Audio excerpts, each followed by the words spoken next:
Thank you, Mr. Chairman. My opening statement probably couldn't be any more different than the comments you had just made. The budget and economic outlook released by the Congressional Budget Office yesterday shows the impact of one-party Democrat rule in Washington over the past year. And it's not a pretty picture.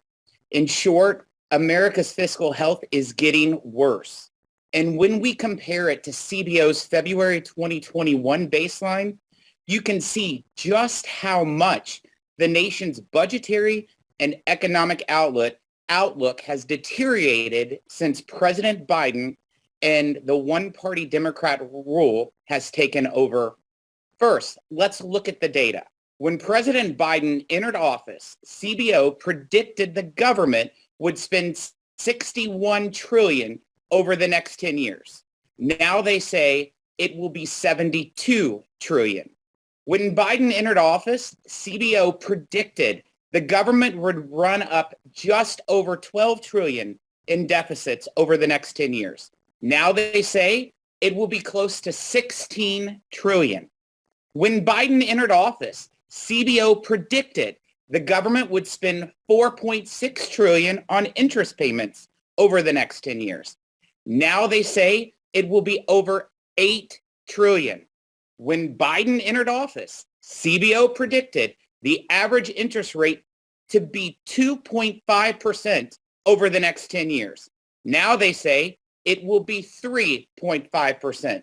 Their prediction for this year has nearly doubled from 1.3% to 2.4%. The inflation forecast for 2022 and 2023 combined is 64% higher than what CBO predicted when Biden entered office. And that might be overly optimistic. After all, CBO projects inflation to be 4.7% this year, but inflation has already increased by almost 4% in 2022.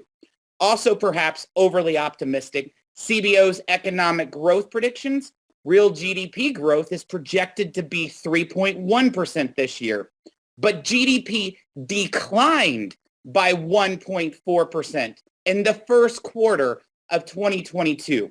Under every metric, President Biden has worsened the balance sheet of the federal government, the economic outlook for our country, and the fiscal health of American families. So how did we get here? Democrats passed their $2 trillion American Rescue Plan, even though the economy was well on its way to recovery.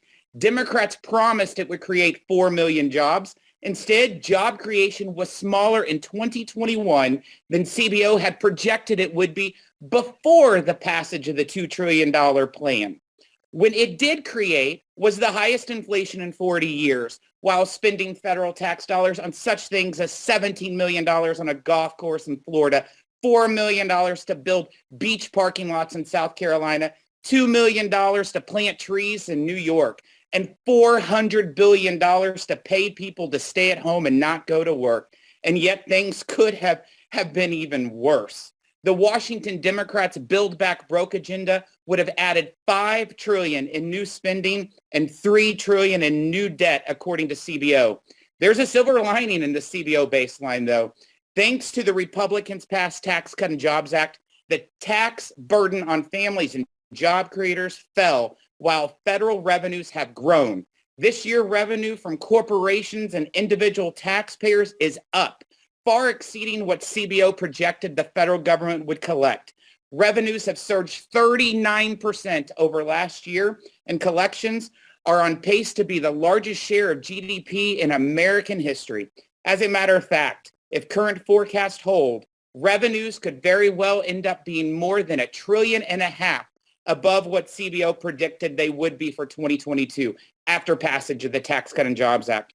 The story this baseline tells us is the story of one-party Democrat rule in Washington.